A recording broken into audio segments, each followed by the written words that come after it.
Hi guys, it's Fentony. This is going to be my review for Season 7 Episode 4, The Spoils of War. So if you've not seen the episode yet, I would be careful for this video as I'm going to go into spoilers. I will talk about the main points, but I'm not going to go into every single word that was said. This is going to be my review and it's going to be based on my thoughts and feelings of the episode. So this is the shortest episode ever. It is listed at 50 minutes, but if you take out the credits, it's really only about 47. The first 3 episodes were about an hour, and you can certainly tell that this episode is shorter, but it doesn't matter. It's the best of Season 7 so far, and one of the best episodes ever. I feel a lot of people want Battle of the Bastards and the Winds of Winter every week. We have had 3 mainly setup episodes, but we've had 3 pretty short battles as well. This episode has a mixture of setup, payoff, and one epic battle. So let's talk about the important parts of the episode.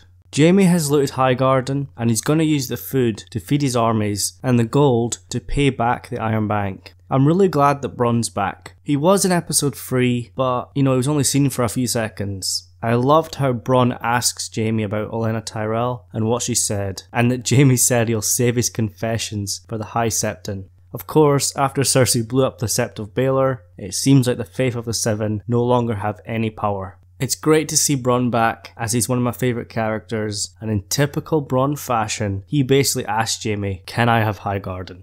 Jaime did give him a big bag of gold, but Highgarden's not Jaime's to give. It might be given to Randyll Tarly, as he will become Warden of the South, similar to how Walder Frey was given Riverrun after the Red Wedding, making him the Lord of the Twins and the Lord of Riverrun. So everything has been going great for Cersei, and she is still entertaining Tycho Nestoris of the Iron Bank, and he keeps comparing her to her father Tywin, and he actually thinks that she might be better than him. This is a big Easter egg here. Cersei mentions that Qyburn is in talks with the Golden Company, who are a group of legendary sellswords from the Free Cities, founded by a Targaryen bastard, Aegor Rivers, who is known as Bitter Steel. Cersei doesn't outright tell us what she wants a Golden Company for, but she says to recover things that belong to her. It won't be cheap to pay for them, as they're extremely expensive, but the Iron Bank seems to be very happy to help once they get the gold from Highgarden. And the Iron Bank is actually very familiar with the Golden Company, as they can use them to regain assets that have not been paid back.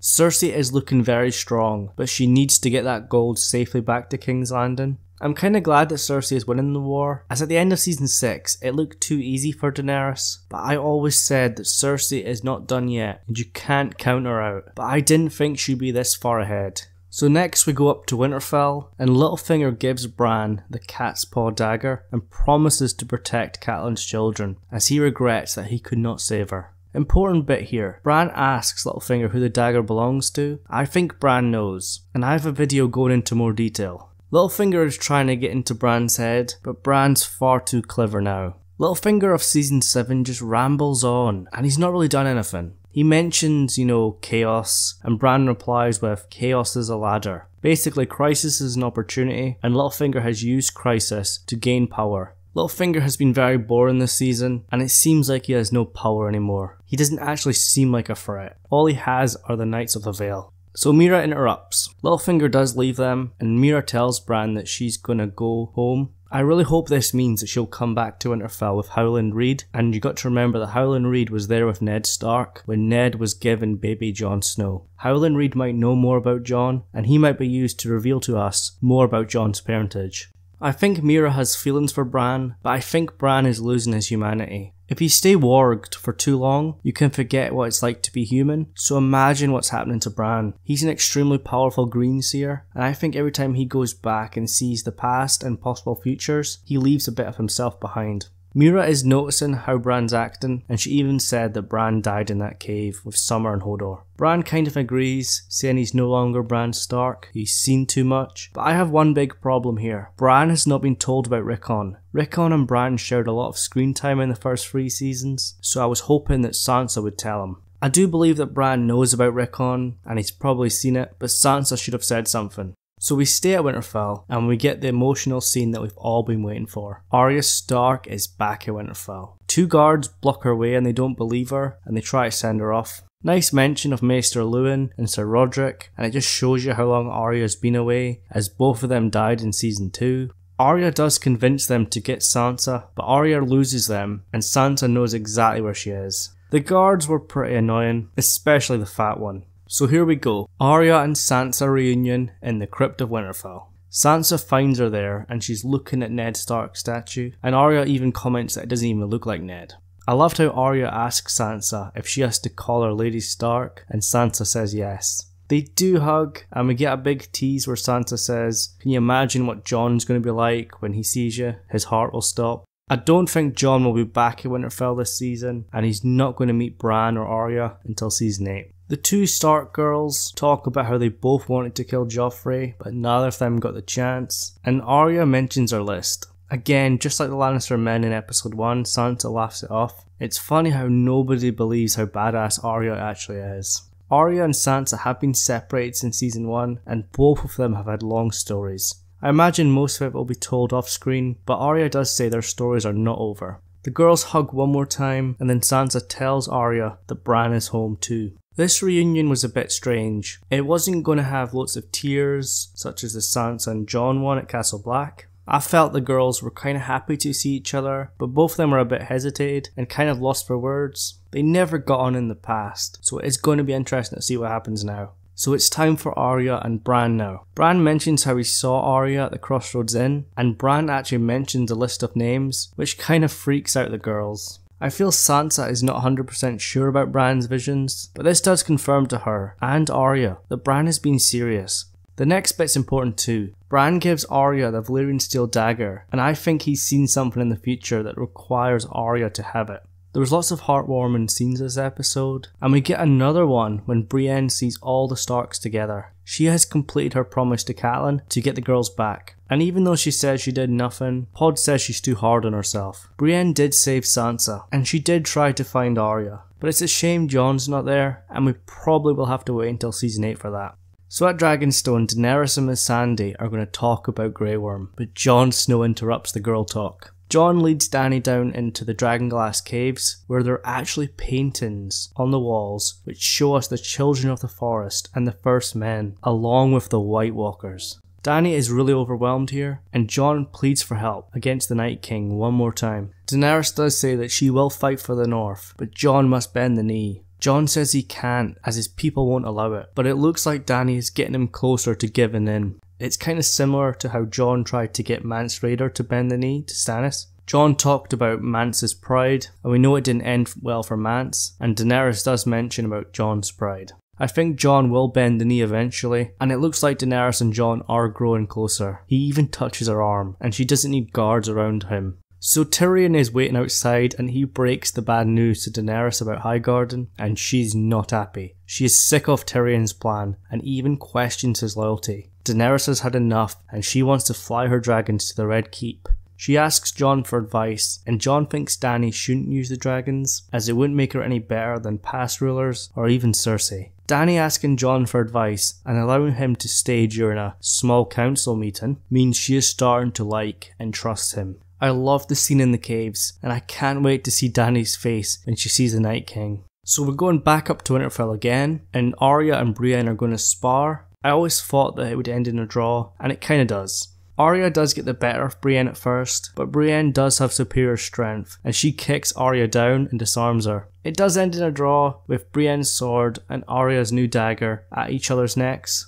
I loved how Brienne asks, "Who trained you?" and Arya replies saying, "No one." Arya has had some of the best teachers. Her father, Syrio Forel, Yoren, the Hound, Jaqen H'ghar. All she has learnt will now be put to the test, and she's gonna need it. I think Arya will play a big role at Winterfell and against the White Walkers in season 8. We are jumping about between Winterfell and Dragonstone a lot this episode. Davos thinks Jon fancies Daenerys, and he has seen him looking at her good heart. Jon dismisses it and moves on to the talk about the White Walkers, and Davos says Stannis' famous line of fewer when correcting Jon's grammar. They do meet Missandei, and they talk about Jon being king and a bastard. Missandei says Lord Snow, which is a reference to Sir Alliser Thorne when he used to call Jon Lord Snow. Missandei tells Davos and Jon how she is free and she can leave Daenerys at any time, but she wants to serve her and she believes in her. Missandei does make a good argument about how Daenerys is the queen they chose,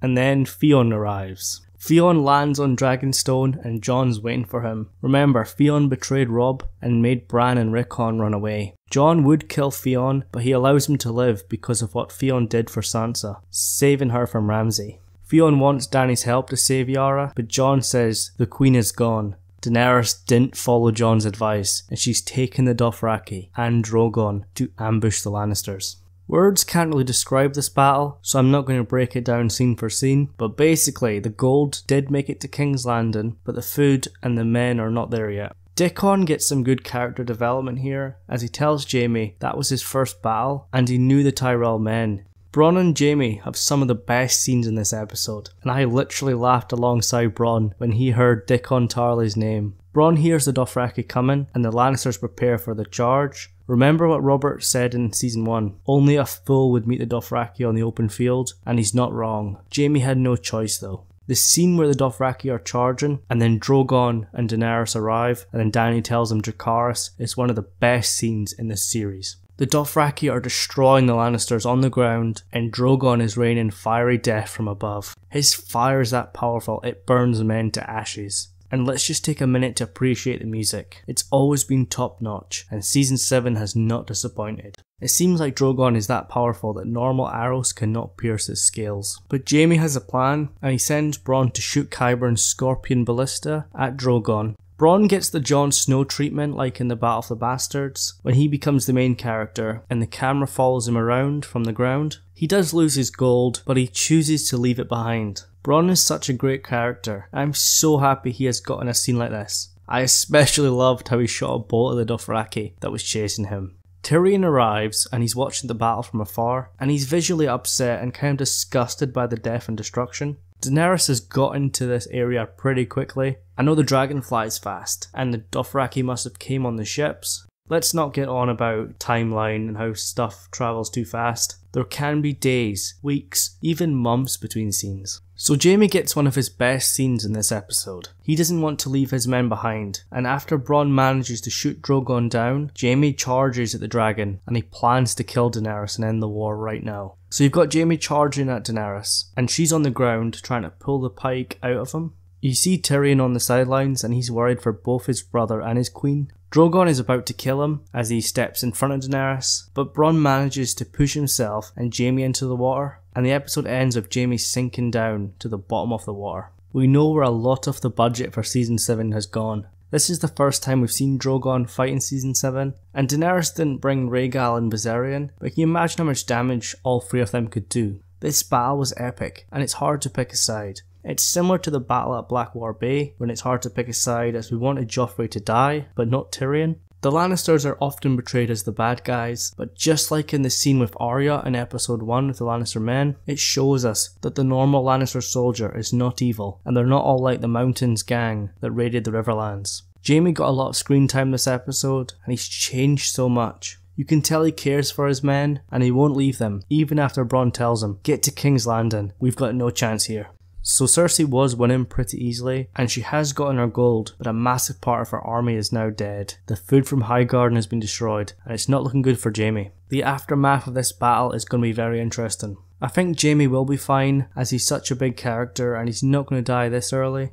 I feel season 7 has not killed off any of the big characters yet, and it probably won't. All the big faces will make it to season 8, which kinda sucks in a way. Game of Thrones doesn't need to always be majorly unpredictable, but this season's not really had any big shocks yet, has it? Let's hope that changes. So what do you think about the episode? For me, it was the best of season 7, and it's probably in the top 10 of all time. So what are your thoughts? What did you love about this episode? And was there anything you didn't like? Leave all your thoughts down in the comments below, and if you enjoyed today's video, please leave a like on it. And if you're new to the channel, hit that subscribe button for more Game of Thrones videos. Thank you so much for watching, and I'll see you guys in the next one.